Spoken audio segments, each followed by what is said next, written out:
evening to all of our politicians who are running for some important positions. I do wish you luck. What I want to point your attention to is the importance of your work. Sometimes the political endeavor can be an end to itself. You work hard and you're combative, you got to fight, and then it's all over. You either win or you lose. And sometimes both can leave you disillusioned. You win and things don't really work out the way you think it should. You have to continue to work diligently year after year to try to meet some of those promises that you made.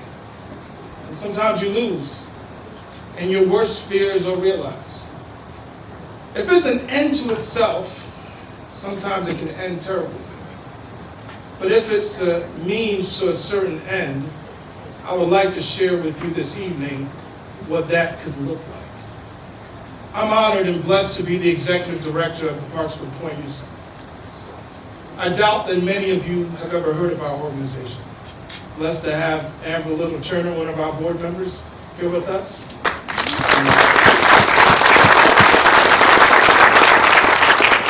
Larry Constable, who's one of the most important people in my life, but he introduced me to the Point, and he and his wife, Sue, led that organization for many years and also pretty much kept us afloat. I'm blessed because of those kids there. If you ever want to see what endurance looks like, if you ever want to see what perseverance looks like, you have to look into the lives of these kids. If you ever want to know why it's important, the work that you do, talk to these kids. You'll understand why they need a country with liberties and rights. You'll understand why they need a country that makes promises to them and people who are willing to work diligently to see those promises come about. If you want to know why religious freedoms are important, you want to know why this country has to maintain that sense that God still is speaking. He didn't just speak to the founders, he's still speaking today, and our kids need to hear him. You see, what you do is not an end in itself. We all say it is for the next generation. It's for these kids. This is why this election is going to be so combative. This is why many of us, as hopeful as we are, there's a tenseness to it. Because we fear that we can lose all of that. The political endeavor is important. The way God arranged the world, he gave man the responsibility to govern our affairs. But he never did it in such a way that we should leave him out the picture. I want to talk quickly, give a little bit of my life story to show you how important it is what you're doing. Now, Dr. Eck told me, he said, Dwayne, you're a black preacher. I need you to try to keep it within 15 minutes. You know what I found? I found the only people that can talk as much as a black preacher is a white politician. Isn't that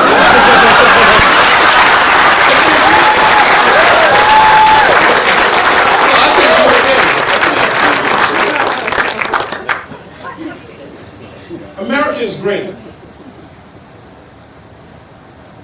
I don't think we needed a politician to tell us that. If you want to know how great this country is, speak to the immigrant. I'm not an American. I envy those who are. Because you have a unique and special nation. My family is from Guyana, South America. And although I love my nation and I have to, I can tell you there's a world's difference. My life didn't begin in a positive note. The man that you're looking at today, 40 years ago, was considered the biggest mistake of his mother and his father's lives. My mother was a 16-year-old girl, 15 going on 16, when she got pregnant with me.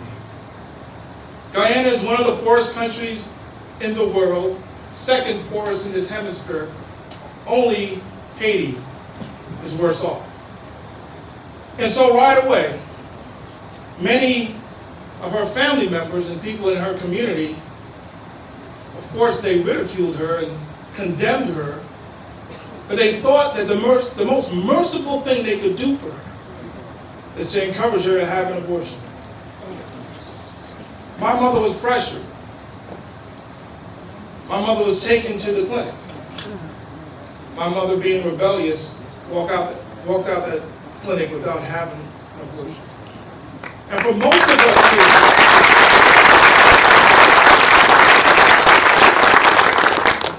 of us here, we clap. We applaud. We would have gone and given her a hug and told her everything will be okay. But that's not what she received. She received coldness. My father wanted to pursue a career in soccer, wanted nothing to do with me. So here's a 15, 16-year-old girl having committed the worst mistake of her life in one of the poorest countries in the world. Where would she look? See, sometimes we want to know how great America is. For the rest of the world, it's easy. It's the only place where we know, no matter what mistake you've made, that there's hope. That if you are able to come here, that you can work hard and you can change the course of your life. Guyana was a British colony. You were the only guys willing to stand up to them. We did it. They just got sick and tired of us. But we didn't look to Britain. We looked to the United States. My entire family migrated over 5 years. My grandmother was the first to come to the United States. And of all places, this black woman from South America decides to go to Brooklyn, New York in the 80s. She should have gone to Miami. I got some New Yorkers. My grandmother told me stories of how difficult it was to leave her family. She tells me that the day she traveled and went to the airport, it was silent. No one said a word. And she got on that plane and she left her family because she knew there was opportunities in this country that she will never be able to provide for her family, and the sacrifice was worth it. Where else in the world a woman over the age of 50 can leave her native country, come to the United States, find a job, work, and bring her family to this country where all her grandkids can be college educated? Where else?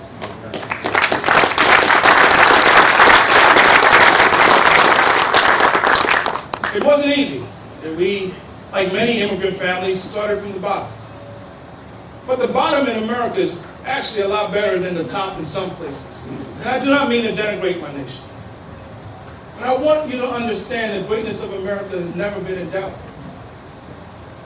Now, the future greatness, that's the question.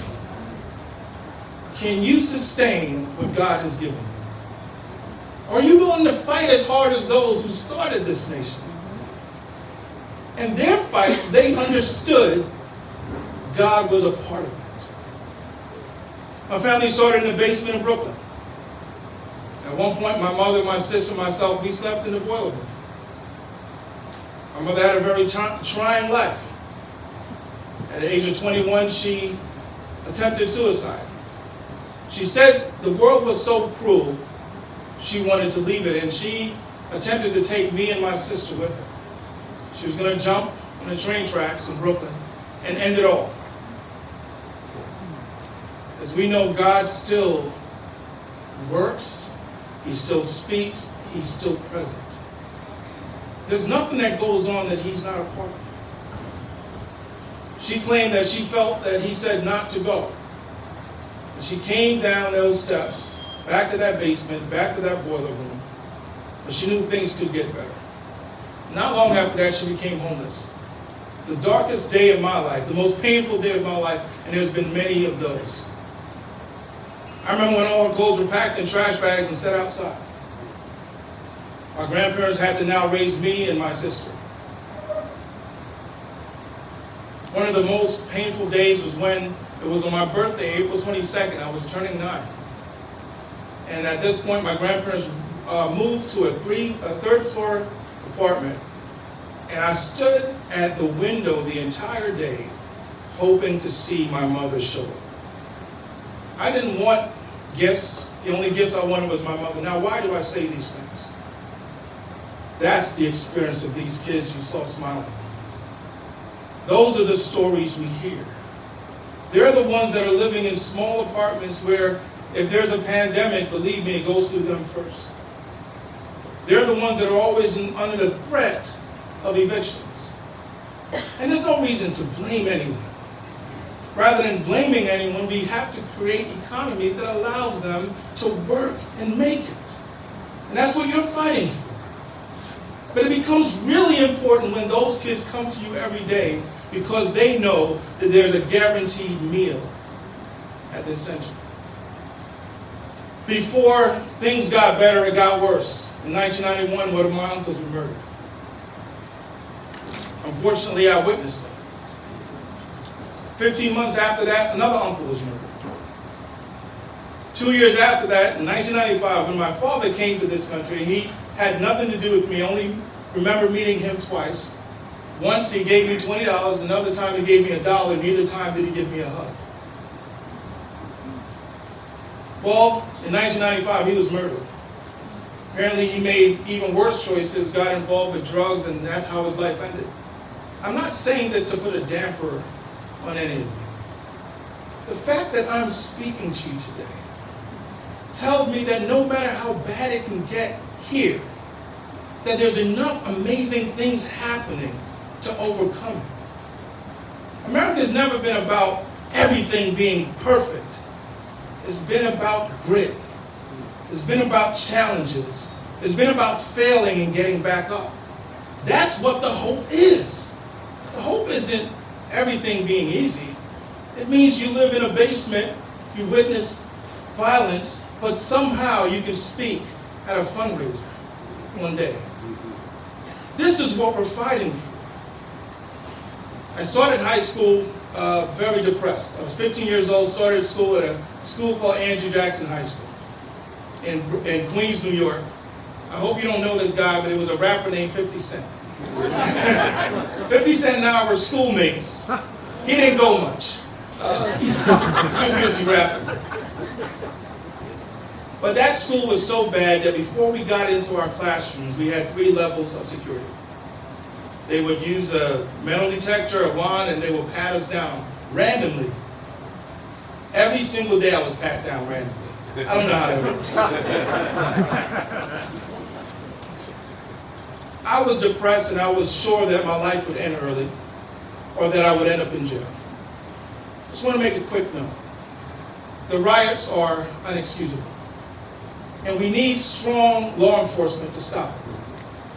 But until we give those young men and women hope, if they're not rioting in the streets, they're rioting in their homes. They're rioting in their schools. The riots have only shown us and reminded us there's something deeply broken in young people. But I don't believe that's the end of the story. I've worked with them. I was one of them. And there is actually hope. And that hope is found right here.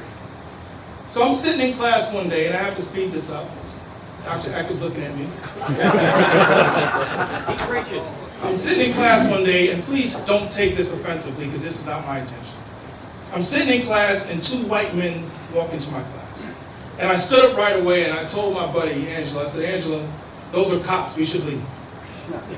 And just to speak on this, because I've been working with a lot of officers, there is a distrust on both sides. And I can explain to you why. One of my neighbors is an officer, great man, great father. He came to me after the riots. He said, why do they hate us? He said, just a few weeks ago, because we've been the first responders to the pandemic, everyone was loving us. They were buying us lunch, and then everything stopped. So why are they treating us this way? And I just want to give him a quick example of what's happening. I said, are there places in the community that when you're called to those places for a domestic disturbance or something, you go there but you're relaxed? You're not on edge? He said, sure. So you can hear shouting, but you know that you can get in the middle of that and you can take care of it. I said, are there other neighborhoods that even as you drive through, there's a tension, there's a sense of not safety, no safety? He said, yes. I said, so imagine those children, those kids, those teenagers that have to live in those communities every single day. They are afraid also. Until we start loving our police, until we start loving those kids and holding them accountable, they will always collide and it will be explosive. And we know the media will exploit it to create divisions. We have two sets of people that are very similar. Those officers are hurting too. Those kids are hurting. And what I know is when hurting people collide, it usually gets ugly. But that's what I thought. I thought they were cops. They said, no, we're not cops. We're Campus Crusade. I said, I heard about the Crusades. There's nothing good about those things. I said, no, it's not that. It's for my Catholic brothers and sisters. I said, no, not that.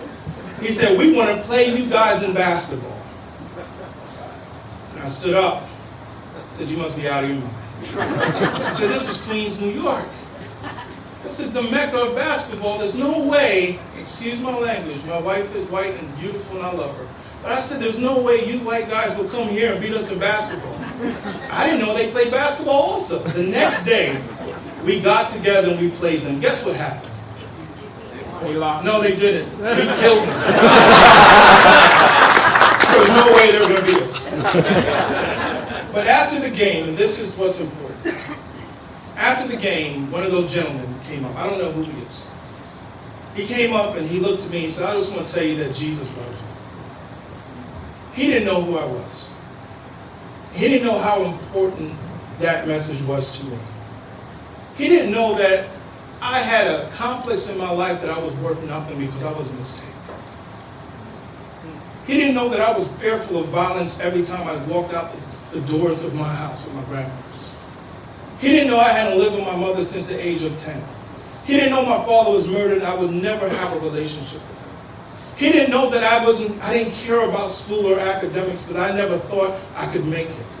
But he knew that I needed Jesus. Why am I saying this at a Republican fundraiser? The framers believed that God was involved in the affairs of men. If we began that way, should we now jettison that aspect of who we are? Could it be that part of the reason why we see the struggles is that we've forgotten who God is? That changed my life. I'm not here to denigrate any government program because many of you are going to be involved in developing them. But it wasn't a government program that changed me. It was this message of hope that no matter what had been happening in my life, there is a God that cares, and he's involved. And let me just go fast forward real quick. These white guys with a basketball and a message. They got me involved in a church, an African Methodist Episcopalian church. I'm not even African. They thought I was. But here's this. That church, you'll find, if you ever go to a black church, those old black women, they don't have much, but they have faith. Anytime I went to that church, anytime I showed up, they would grab me, and they would squeeze me, and they would pray for me. And they all smell like perfume. But they would tell me the same thing he told me, that Jesus loves me. Think about it. They couldn't be more different.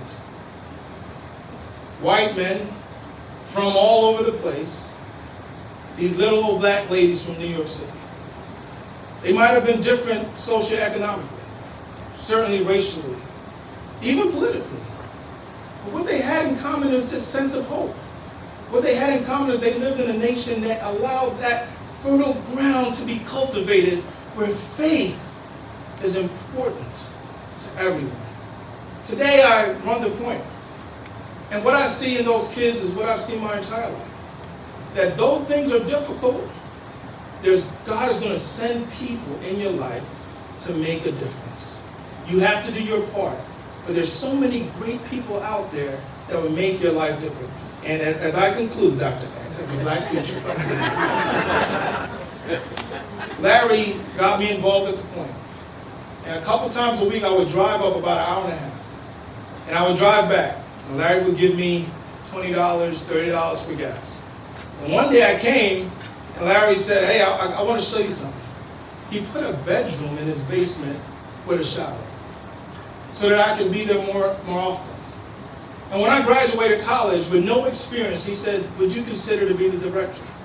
Here I am, a 24, 23-year-old African American, and the world will tell you we got nothing in common. The world will tell you that because you vote a certain way, you're racist. The world will tell you that we can't work together. Larry and I, together, totally different backgrounds, but was connected in our faith, was able to make a difference in our community. The hope for the Point is that we'll be able to do more of this throughout Chester County and other areas. But don't buy the hype. God is still involved in the affairs of men. And if you can't figure it out, please talk to these kids because they know him. Thank you so much for the time.